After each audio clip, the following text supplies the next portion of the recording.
안녕하세요. 코리니 유치원 여러분. 10월 3일자 암호화폐 주요 시황 뉴스에 대해서 말씀드리도록 하겠습니다.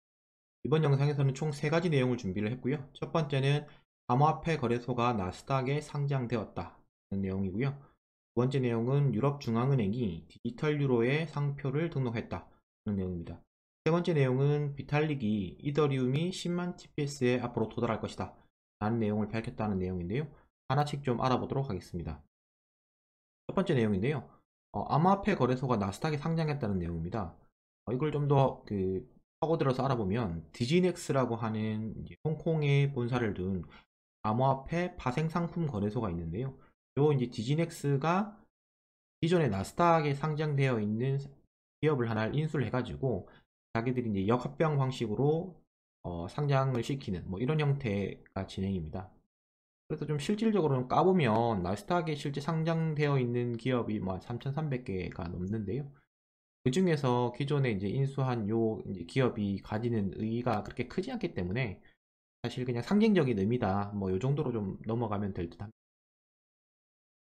그래서 이제 시장 영향도는 뭐 그렇게 크지 않을 것 같고요. 요 정도로 판단하고 있습니다. 네. 다음 뉴스는 이제 유럽 중앙은행이 디지털 유로의 상표를 등록을 진행 중이다 라는 내용인데요. 요거 같은 경우는 이제 그 유럽 중앙은행 쪽에 그 보고서가 공개가 되었는데 기존의 그 유럽 중앙은행이 디지털 화폐를 발행을 해야 되냐 말아야 되냐에 대해서 좀 결론이 덜 났었습니다. 결론이 덜 났던 내용들이 요번에 그 이 보고서를 통해 가지고 좀 그 발행을 할 필요가 있다라는 그 결론을 좀 냈다는 게 좀 의의가 있을 것 같고요.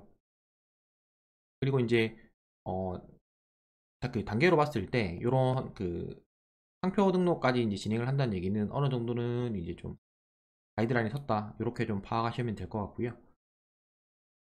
기존에 요거 관련해서 좀 저희 이제 국내에서는 어떻게 좀 진행을 했는지도 좀 같이 좀 살펴볼 필요가 있는데요. 2019년 1월 달만 해도 이제 한국은행이 낸 이거 보고서였는데요. 요거에서는 이제 CBDC 결국 중앙은행이 발행을 하는 디지털 커런시에 대해서 연구 관련된 보고서였습니다. 이때는 어떻게 했냐면 CBDC의 경우에 우리가 미 연준이나 아니면 유럽중앙은행, 뭐 일본은행 등이 별로 별로 필요성을 못 느끼고 있다. 뭐 이렇게 좀 판단을 하고 있었는데요.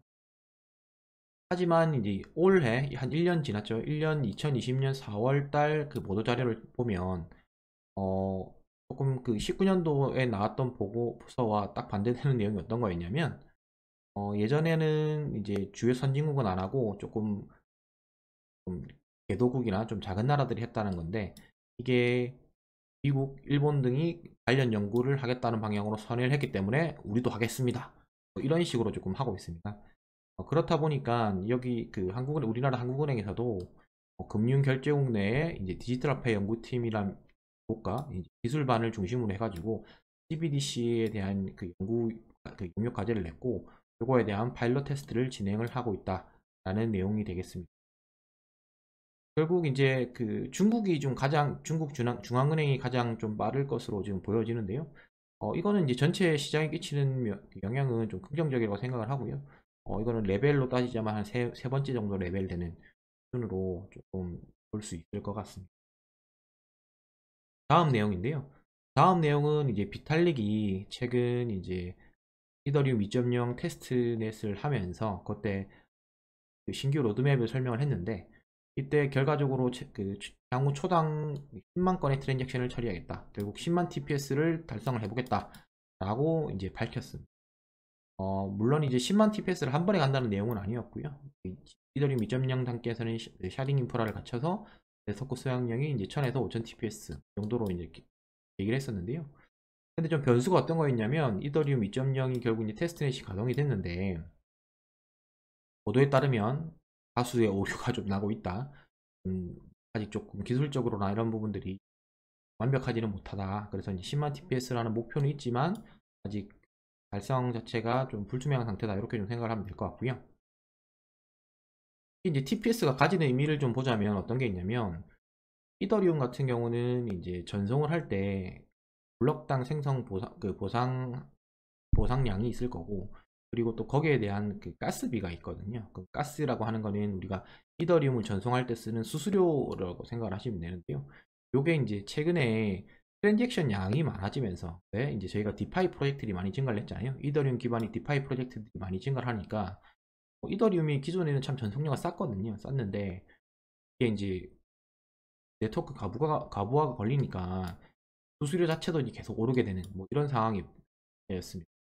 그래서 이제 지금 뭐 우리 가장 많이 사용하는 메타마스크만 사용을 해봐도 지금 뭐 단순 전송 수수료가 이 정도인데 스마트 컨트랙트를 한 건 하면 저희 뭐 보통 한 2에서 3만 원씩, 뭐 비쌀 때는 막 8, 9만 원씩 지금 이렇게 지급을 해야 되는 상황이 나오거든요. 그래서 이제 이런 것들을 조금 그 개선하고자 결국 TPS 이디어리움의 TPS는 계속 개선이 돼야 되는 건데요. 여기에 좀 반사적으로 좀 이득을 얻을 수 있는 프로젝트들을 좀 생각을 해보면 요걸 한번 이 표를 보시면 기존에 이제 이더리움이 한 15TPS 수준이었죠. 물론 이제 비트코인은 더 느렸는데요. 그러니까 초당 7건, 이더리움은 초당 15건을 처리를 했는데 기존에 이제 TPS가 빨랐던 코인들로는 저희 뭐 리플이라든지 그럼 이오스 이런 것들이 조금 뽑히고 있었습니다.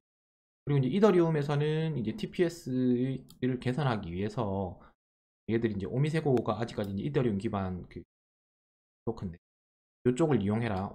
오미세고나 이제 루프링 뭐 이런 쪽을 이용을 하면 얘들이 이제 2500 TPS까지 달성을 할 수 있으니까 해라고 이전에 비탈릭이 자기 트위터에서 언급할 정도로 좀 이런 것들을 좀 주요 트위터들 한번 보시면 결국 이더리움이 그 TPS가 빨리 개선되지 않고 이런 문제가 발생을 한다면 대안으로 여기서 말씀드렸던 그 다른 플랫폼 코인들 자체로 가지고 있는 트론이라든지 이오스 자체 메인넷을 가지고 있는 곳이라든지 아니면 뭐 오무세고, 블루프링, 나아가서는 이제 카이원 네트워크 같은 이런 종류의 그 시세 변동이 어떻게 되는지를 보면 흥미롭게 보실 수 있을 것 같아요. 얘 같은 경우는 뭐 특정하게 이제 시장에 뭐 부정적이다 긍정적이기보다는 이제 그냥 하나의 코인 프로젝트니까 중간 정도로 봤고요. 하지만 이제 이더리움의 TPS 문제는 디파이 시스템이 최근에 핫해지면서 저는 좀 취약한 부분 중에 하나거든요. 그래서 이제 시장에 끼치는 영향도는 다섯 번째 단계다. 그래서 이더리움을 투자하고 계신 분들이라면 지금 이런 테스트가 어떻게 되는지를 한번 좀 잘 지켜볼 필요가 있다. 라는 것으로 이번 영상을 좀 마치도록 하겠습니다.